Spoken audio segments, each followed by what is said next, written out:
Magandang umaga po sa lahat ng mga nanonood at patuloy na sumusubaybay sa YouTube channel ng One Heart Southern Baptist Church Incorporated. At patuloy ko po kayong hinihimok na subscribe, i-like at i-share ang ating YouTube channel upang mas marami pa pong maabot ng mga kaluluwa, lalo na yung hindi pa po nakakilala sa Panginoon. So, sa umagang ito ay nais ko pong simulan ang ating aralin sa pagbabasa sa Aklat ng Mga Gawa, Kapitulo 16, Chapter 16, verse 16. Ganito ang sabi ni Pablo: "Isang araw nang kami papunta sa Dalanginan, nasa lubong namin ang isang batang babaeng alipin. Inasapian siya ng masamang espiritu, kaya siya nakakapanghula. Malaki ang kinikita ng kanyang mga amo dahil sa kanyang panghuhula. Sinusundan-sundan niya kami ni na Pablo at sumisigaw ng ganito: ang mga taong ito ay lingkod ng kataas-taasan Diyos. Ipinapahayag nila sa inyo kung paano kayo maliligtas." So sa umagang ito ay ayun din po ang layunin kung bakit narito ako ngayon sa inyong harapan, upang ipahayag sa inyo kung paano kayo maliligtas o kung paano tayo maliligtas. Ang Biblia po ay meron pong aral kung paano ang isang tao ay maliligtas, no? Ang aral po ng Biblia patungkol sa daan ng kaligtasan ay makikita po natin sa 2 Timoteo 3:15. Ganito po ang sinasabi doon sa 2 Timoteo 3:15.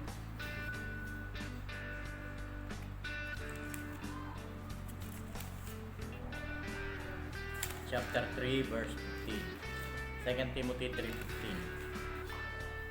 Ang sabi rito ay, "Mula pa sa pagkabata, alam mo na ang banal na kasulatan na may kapangyarihang magbigay sa iyo ng karunungan tungo sa kaligtasan sa pamamagitan ng pananampalataya kay Kristo Jesus."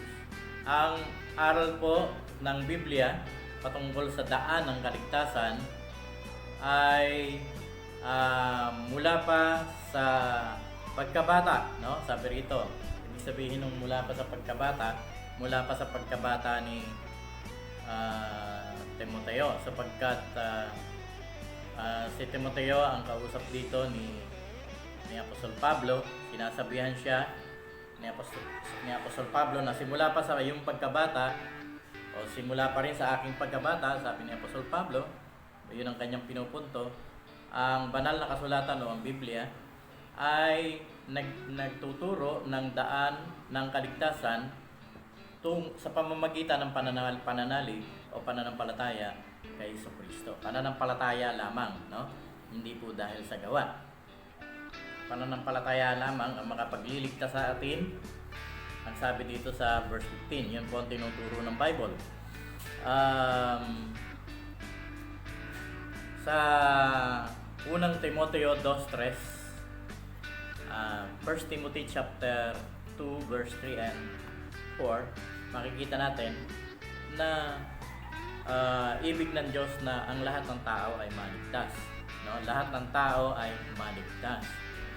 Ang sabi rito, chapter 2 verse 3 and 4, "Ito ang mabuti at nakalulugod sa ating Diyos na ating tagapagligtas. Ibig niyang ang lahat ng tao ay maligtas at makaalam ng katotohanan ito." Ito ang kalooban ng Diyos. Kung tatanungin natin ang kalooban ng Diyos, ay ito po ang sagot ng Diyos, no? Sa Biblia, ibig niya lahat ng tao ay maligtas. Maligtas po saan? Tingnan po natin sa Mateo 23:33. Ganito ang sabi ng Panginoon: meron tayong isang lugar na dapat na maligtas tayo at huwag tayong mapunta doon. Matthew 23 verse 33. Ang sabi ni Jesus ay verse 33, no? Ang sabi ni Jesus dito ay ganito: "Sige, tapusin ninyo ang mga sinimulan ng inyong mga ninuno, mga ahas, lahi ng mga ulupong. Hindi kayo makakaiwas na maparusahan sa impyerno. Ang sabi ng Panginoong Yesus ay merong impyerno. Si Jesus mismo ang nagsabi na ang lugar na ito ay totoo. At ang sabi rito, meron siyang mga pinagsasabihan dito, no? At walang iba kundi mga Pariseo ang kanyang kausap dito, na sinasabi niya sa mga Pariseo na hindi sila makakaiwas na maparusahan sa lugar na ito. Ito'y lugar ng kaparusahan. Puro pagdurusa ang narito, no? Walang kasiyahan, walang kapahingahan. Ang lugar na ito ay lugar ng pagdurusa. Ang impyerno. Ito ay totoong lugar. Kaya ang sabi ng ang gusto ng Diyos, maligtas tayo sa lugar na ito. Huwag tayong mapunta dito. Ayaw ng Diyos na ang sino man ay mapahamak dito, sapagkat ang kapahamakan ito ay, sabi nga dito ay ito'y walang hanggan, no? Walang hanggang pagdurusa. Ang sabi rito sa Marcos 9:48, ang impyerno daw ay isang lugar na merong apoy na hindi namamatay. Marcos 9:48. Merong apoy dito at ito'y apoy na hindi namamatay. Chapter 9 verse 48. Dooy hindi namamatay ang mga uod na kumakain sa kanila at ang apoy ay hindi napapatay. Ang impyerno ay napakahirap na lugar. Unang-una, ang impyerno ay may apoy na hindi namamatay. Yung iba, mga pilosopo, sabi nila, wala na daw impyerno ngayon kasi marami na raw namatay ng mga aircon technician, in-aircon na raw yung impyerno. Yung iba naman nasabi, ang dami ng bomberong namatay, so wala nang apoy sa impyerno, pinatay na ng mga bombero. Sabi, ang sagot ko naman dyan ay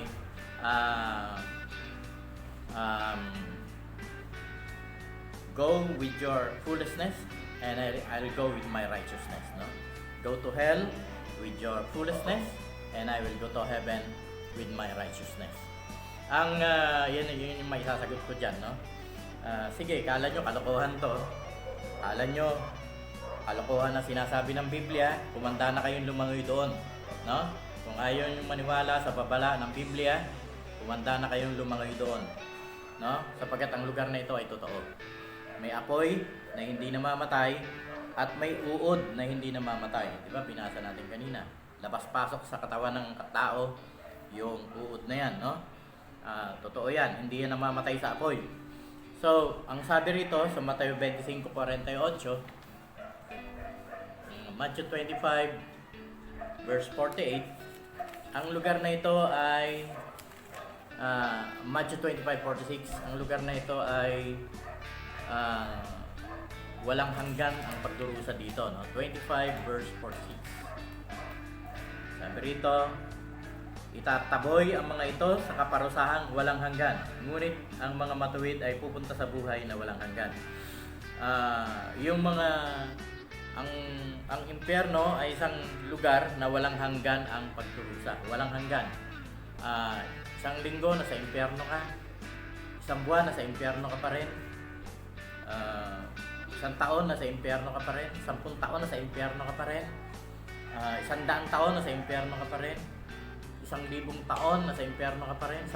taon nasa impyerno ka pa rin, 10,000 taon nasa impyerno ka pa rin, 100,000 taon nasa impyerno ka pa rin, 1,000,000 taon nasa impyerno ka pa rin, 10,000,000 taon nasa impyerno ka pa rin. Walang hanggan ang pagdurusa dito, no?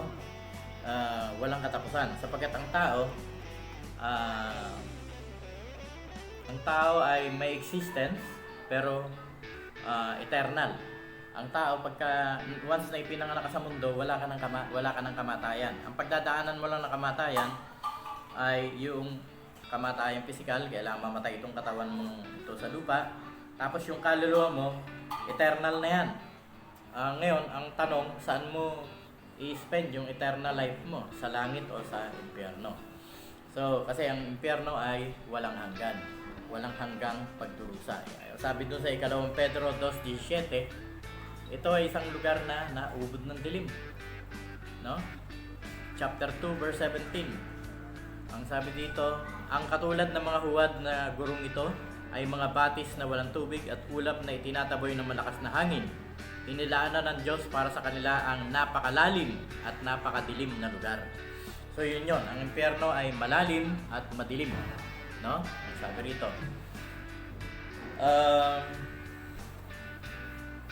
Paano tayo maliligtas sa impyerno? Kalooban ng Diyos na maligtas ka, no? Paano tayo maliligtas sa impyerno? Ganito ang sabi ng Gawa 16:31. Sabi ng Gawa 16:31, nagtanong, verse 30 muna. Umpisa natin, no? Sila ay inilabas niya at sinabi, "Mga Ginoo, ano po ang dapat kong gawin upang ako'y maligtas?" Nagtanong yung bantay. Sumagot naman sila, yung mga apostol, "Sumampalataya ka sa Panginoong Hesus at maliligtas ka, ikaw at ang iyong sambahayan." So, paano maliligtas ang tao sa impyerno? Ang tao ay maliligtas sa impyerno the moment na siya ay sumampalataya sa Panginoong Hesukristo. Bakit napupunta ang tao sa impyerno? Ang ganito ang sabi ng John chapter 3 verse 18. John 3:18. Bakit napupunta ang tao sa impyerno? Verse 18. Hindi hinatulan ng parusa ang sumasampalataya sa anak. Ngunit hinatulan na ang hindi sumasampalataya sapagkat hindi siya sumampalataya sa kaisa-isang anak ng Diyos. So, bakit napupunta ang tao sa impyerno?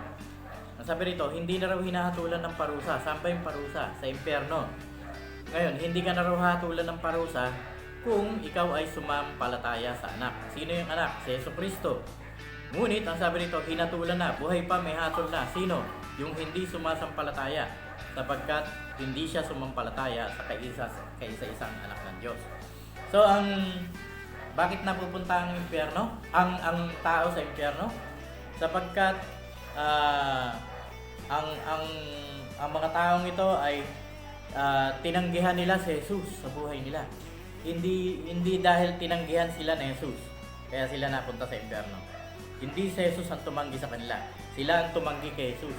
Hindi nila tinanggap si Jesus sa buhay nila, no?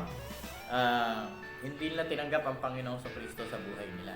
Gusto ng Panginoon na pumasok sa buhay ng tao. Gusto ng Panginoong Jesus na tanggapin natin siya. Pero yung tao, nire-reject niya. Sabi niya, may reliyon na siya. Sabi niya, marami na siyang alam sa Bible. Pero hindi naman nakikita sa buhay niya. No? Kaya ang tao napupunta sa impyerno dahil tinanggihan nila si Jesus. Kung ayaw mong mapunta sa impyerno, tanggapin mo si Jesus ngayon bilang Panginoon na tagapagligtas mo. Kung gusto mong mapunta sa langit, dahil dalawa lang naman ang pupuntahan ng tao, langit at impyerno lang, walang purgatorio. Ang sabi sa Lucas 16:26, ang nasa pagitan ng langit at ng impyerno ay malalim na bangin. Ano ang silbi ng bangin? Upang ang mga narito ay hindi makalipat dito at ang mga nandito ay hindi makalipat doon. Hindi na po uso ang lipatan sa kabilang buhay. Kapag ikaw ay namatay na, kung saan ka dinala ng anghel, saan dinala ng anghel ang iyong kaluluwa, doon ka na permanente, magpakailanman. Hindi na uso ang lipatan sa kabilang buhay. Kaya yung padasal sa patay, wa-effect na yan. No? Ipagdasal nyo yung buhay, makakilala sa Panginoon. Yung patay, wala nang pag-asa yan. Sapagkat kung saan siya nandoon, doon na siya magpakailanman. Nilagyan na nga ng malalim na bangin para hindi makatawid, no? Hindi makalipat. So, huwag kayong maniniwala doon sa padasal sa patay. Kalokohan yan. Pinagkakitaan lang kayo ng mga yan, no? Ngayon, kung ayaw mong mapunta sa impyerno, tanggapin mo sa Jesus ngayon bilang Panginoon na tagapagligtas ng buhay mo. Sabi dito sa Roma chapter 10, Roma Gs, sa aklat ng mga Roma chapter 10 verse 9 hanggang 10. Ganito ang sabi, no? Romans chapter 10 verse 9 to 10. Ganito ang sabi ng Bible. Sapagkat sumasampalataya ang tao sa pamamagitan ng kanyang puso at sa gayon ay tinuturing na matuwid ng Diyos. Nagpapahayag naman siya sa pamamagitan ng kanyang bibig at sa gayon ay naliligtas. Sinasabi nga ng kasulatan, ang sino mang sumasampalataya sa kanya ay hindi mapapahiya. So, kung ayaw mong mapunta sa impyerno, tanggapin mo si Jesus ngayon bilang Panginoon at tagapagligtas ng buhay mo. Hindi ka maililigtas ng mabubuting gawa. Ganito ang sabi ng Efeso chapter 2 verse 8 and 9. No? Kasi maraming umaasa, gumagawa naman ako ng mabuti sa kapwa ko. Siguro maliligtas na ako noon, no? Ako na may palasimba, ako na may ganito, paladasal. Pansinin nyo po, sabi ng Efeso 2:8 hanggang 9. Sapagkat dahil sa kagandahang loob ng Diyos, kayo ay naligtas sa pamamagitan ng pananampalataya. At ito'y kaloob ng Diyos, hindi mula sa inyong sarili. Hindi ito bunga ng inyong mga gawa, kaya't walang may pagmamalaki ang sinuman. So ang kaligtasan daw natin ay kagandahang loob ng Diyos sa pamamagitan ng pananampalataya kay Jesus. At ang sabi rito, tayo ay naligtas, ito'y kaloob ng Diyos, hindi mula sa ating mga sarili, hindi dahil sa ating mga ginawang mabuti. Pananalig lang kay Jesus ang nakapagligtas sa atin, habag lang ng Diyos. Sabi nga sa Roma 4:4, ganito ang sabi, no? Roma 4:4 hanggang 8. Ang sabi rito ay, ang ibinibigay sa taong gumagawa ay hindi tinuturing na kaloob, kundi kabayaran. Ngunit ang hindi nananalig sa sariling mga gawa, kundi sumasampalataya sa Diyos na nagpapawalang sala sa makasalanan, ay tinuturing na matuwid ng Diyos dahil sa kanyang pananampalataya. Kaya tinawag ni David na pinagpala ang taong itinuring ng Diyos na matuwid nang hindi dahil sa sarili nitong mga gawa. Sinabi niya, pinagpala ang mga taong pinatawad na ang pagsuway at ang mga taong pinawi na ang mga kasalanan. Pinagpala ang taong hindi na pagbabayari ng Panginoon sa kanyang mga kasalanan. So ang pagpapawalang sala ng Diyos ay sa pamamagitan ng pananampalataya, hindi dahil sa gawa. Kung nananalig ka kay Jesucristo, maliligtas ka. Iyon po ang sinasabi ng Biblia. Hindi rin po nakakapagligtas ang pag-anib sa iglesia. Ay, may relihiyon na ako eh. Ay, meron akong sinasamahang grupo eh. Hindi ho relihiyon ang makapagliligtas sa'yo sa impyerno. Ano sabi ng Jeremiah 7, chapter 7, verse 8? Sa aklat po ng Jeremias, chapter 7, verse 8 and 9, no? Ganito po ang sabi ni Jeremias, propeta Jeremias, chapter 7, verse 8 and 9. Bakit kayo nagtitiwala sa mga salitang walang kabuluhan? Nagnanakaw kayo, pumapatay, nangangalunya, nanunumpa sa hindi katotohanan, naghahandog kay Baal at sumasamba sa mga Diyos-Diyosang hindi ninyo nakikilala. Ginawa ninyo ang aking kinamumuhian at pagkatapos haharap kayo sa aking templo at sasabihin ninyo, ligtas kami rito. Bakit? Ang tahanan bang ito'y mukhang lungga ng mga magnanakaw? Nakikita ko ang ginagawa ninyo. Akong si Yahweh ang nagsasabi nito. So, hindi po nakapagliligtas ang pag-anib sa isang relihiyon. Hindi po nakapagliligtas ang isang simbahan, no? Si Jesus lamang ang makapagliligtas sa iyo. Sapagkat iisa lamang ang daan na itinuturo ng Biblia para maligtas ka. Iisa lang ang daan papunta sa langit. Ito ang sabi ng Juan chapter 14 verse 6, no? John 14:6. Ang sabi po ay ganito. Sumagot si Jesus, ako ang daan, ang katotohanan at ang buhay. Walang makakapunta sa Ama, sa ang Ama, nasa langit. So, walang makakapunta sa langit, kundi sa pamamagitan ko. Kaya si Jesucristo lamang ang daan. Gusto mong pumunta sa langit? Gusto mong makapasok sa langit? Ang sabi ng John 14:6, si Jesucristo lamang ang daan patungo sa langit. So, tanggapin mo si Jesus ngayon bago mahuli ang lahat. No? Tanggapin mo ang kanyang iniaalok ngayon bago mahuli ang lahat. Ang sabi sa 2 Corinto 6:1 ay ganito. 2 Corinthians chapter 6 verse 1 hanggang 2. Yamang kami magkakasama sa gawain ng Diyos, nakikiusap kami sa inyo na huwag ninyong sayangin ang kagandahang loob na binibigay sa inyo ng Diyos. Sapagkat sinasabi niya, sa ukulang panahon ay pinakinggan kita. Sa araw ng pagliligtas, sinaklolohan kita. Ngayon na ang kaukulang panahon ito. Ito na ang araw ng pagliligtas. Samantalahin mo habang buhay ka pa. No? Sapagkat ang pagkakataong ibinibigay ng Diyos para maligtas ang tao sa impyerno ay habang ang tao ay nabubuhay. Pagpatay na, wala na. Huli na ang lahat. No? Huli na ang lahat. Habang buhay ka, samantalahin mo ito. Tanggapin mo sa Jesus. Huwag mo sabihin malakas ka pa. Sapagkat maraming natulog kagabi, hindi na nagising kaninang umaga. Mabuti kung yung kamatayan mo, nakakapaghingalo ka pa at pwede ka pang humingi ng tawad sa Panginoon. E paano kung natulog ka kagabi, tas hindi ka na nagising kaninang umaga, hindi ka na nakahingi ng tawad? Inilagay mo sa panganib ang buhay mo, no? Mas maganda maging sigurista ka. Ngayon pa lang, buhay ka pa, malakas ka pa, tanggapin mo na si Jesus bago mahuli ang lahat, no?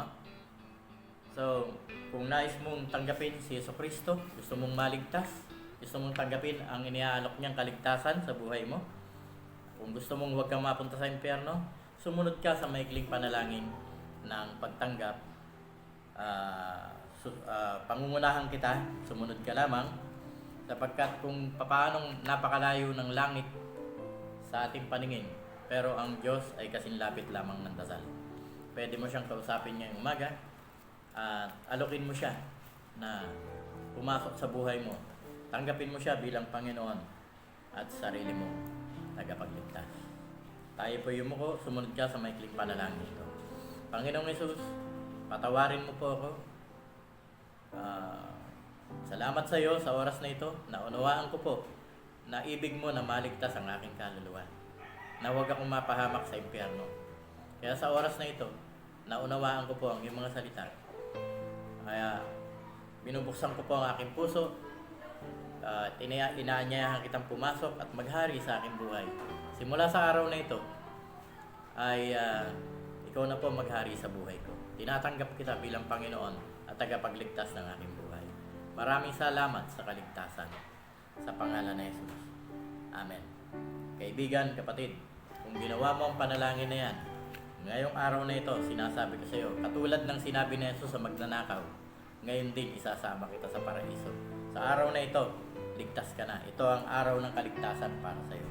Nakatitiya ka, buhay ka pa, sa langit ka pupunta. Ano mong oras na mamatay ka. Binabati kita sa pangalan ni Jesus.